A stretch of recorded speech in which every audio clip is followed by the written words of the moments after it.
bear with me. I know it's messy in the back, which is so unlike me, but you know, I'm here for a few days. I'm here for work. I have bigger fish to fry than whether the bed is made here.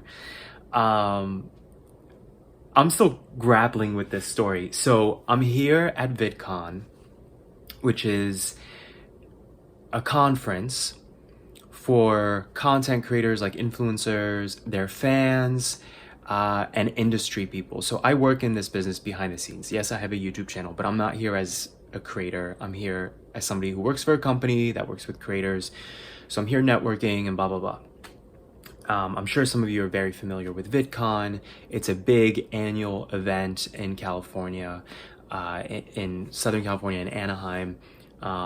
A lot of like big YouTubers are here, a lot of big managers, and a lot of fans. It's mostly just people who want to see their favorite YouTubers around and stuff like that. So anyway, yesterday I went to an event, I guess like a networking event. It was a kind of a launch party for a newish company. They've been around for a bit, but I guess they're rebranding or something. I don't know.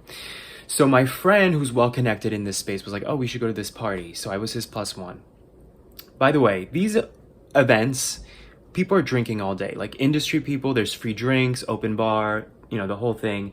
And a lot of the people here have been in this industry for so many years that they know everybody. So it's very casual, very laid back. It's also social media, right? And it's working with talent.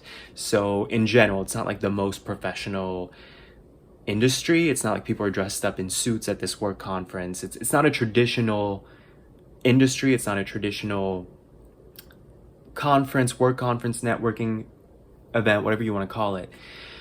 So I'm saying that to say, we go to this event at 9 p.m. and we had a few drinks, but some of the people there are clearly like much more intoxicated. And so I'm talking to my friend and some of his former colleagues and friends in the business. So just talking casually, whatever. This guy approaches me out of nowhere. Like out of nowhere, he just came up, which is fine. It just, in retrospect, was unusual because at this event, most people knew each other. So they're kind of just like meeting people through people, or they're just sticking to their tribe. But it wasn't your typical like networking event where people are just going up to strangers to strike up conversation. So he came up kind of out of nowhere, really tall, like 6'5", something like that, like very, very tall. And just starts talking to me, and he asked me what I do. And I told him the company that I work for and what I do, blah, blah, blah. And it's something about the energy or the instinct that I felt like it wasn't a traditional networking conversation where he's just curious to see what I do or if we could work together somehow. And he was like, "We should connect later." And I've had a few drinks and I'm a little snarky or whatever, but I'm like, aren't we connecting right now? Like, isn't that, we're talking about work? Like, it just kind of came out of me because it just seems strange to me to have somebody say, "Let's connect later," if right now we're talking about work. But then I got the vibe of like, I think he means connect later in a different kind of way. So I'm like now entertained. I'm like, where is this gonna go, right? So he's like, no, I mean like, connect later, maybe tomorrow. I have a Hyatt pass. And I'm like, what does that mean? He's like, well, at the Hyatt, the hotel, the Hyatt, I have a pass, so like access to rooms where you can have meetings and you can do your own meetings there. So again, I'm like, okay, he's trying to, it sounds somewhat professional, but it's just a vibe thing where I was like, So then I'm like, yeah, sure, here's my business card. And it's a digital business card. So like my info comes up on his phone. And he's like, "Oh, well, is this gonna have your number?" And I'm like, "Yeah, it has my number." And he's like, "All right, cool, I'll text you tomorrow." So that happened. And then he leaves. And I'm just like, what just happened? And it takes me time to process these things always, because I started the conversation thinking it was just regular networking. And then by the time he left, I was like, I think that guy was hitting on me. By the way, this was last night and I haven't heard from him. Like he didn't reach out. So I'm still puzzled as to this situation. But again, something in the vibe just felt like he was talking to me in a way where he had another motive. So I don't know this guy. So after he leaves, I'm talking to my friend and my friend's friend, and I'm like, "Do you guys know that guy? Like, is he socially awkward, or I think he was hitting on me?" And they were in disbelief because they're like, "He has a girlfriend." And I'm like, that don't mean nothing. Trust me. And then I thought, okay, well, maybe he was drunk and it was like an awkward exchange it sounded like he was making, and they were like, he doesn't drink. Which I didn't even notice for whatever reason that he didn't, or maybe he did have a drink in his hand, but it wasn't alcohol. I don't know. But so this happened, right? The irony. As I'm telling them this story, this guy approaches the group. We're all walking back to the hotel of the conference from this event.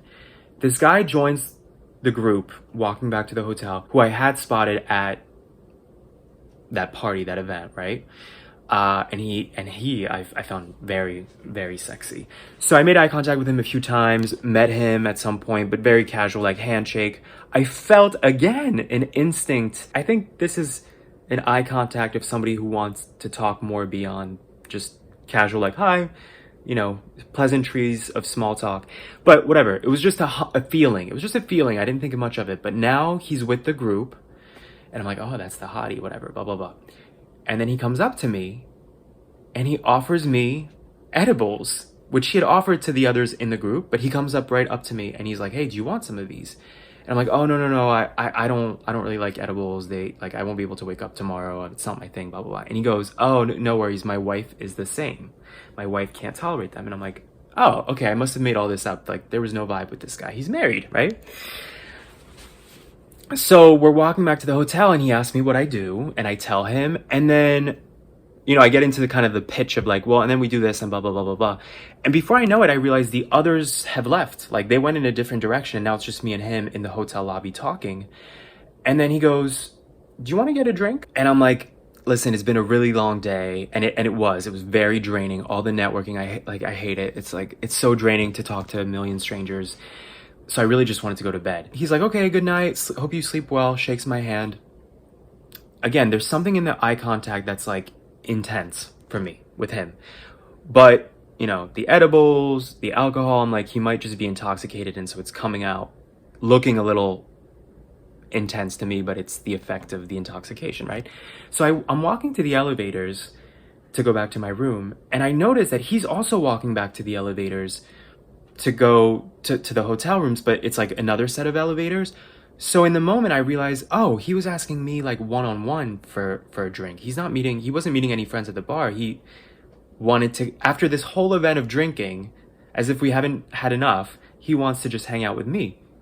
Interesting. As I'm walking parallel, right, to my set of elevators and him to his set, we lock eyes again, because I realize it's him and he realizes it's me. And he holds the eye contact as he's walking to the elevators.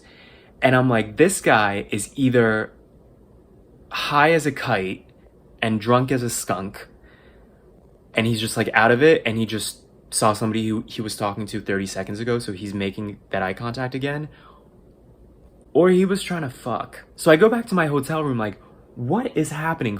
First the guy at the event, now this guy. And this reminds me of so many stories I've talked about on this channel where straight guys give me these signals where I'm like, this doesn't feel like a normal platonic or professional dynamic or networking dynamic. This feels like two separate guys who wanted to see if I was ready to go. I'm curious what you guys think about this. Like, is that your assessment? I never know with these situations. I tend to come from a place of, oh, it's probably just in my head. Like, I had a few drinks, but then it's like one sign after the other. And there's just something about instinct, right? There's just something about the way somebody moves about you and looks at you and talks to you where you're like, wait a minute, is that what's happening here?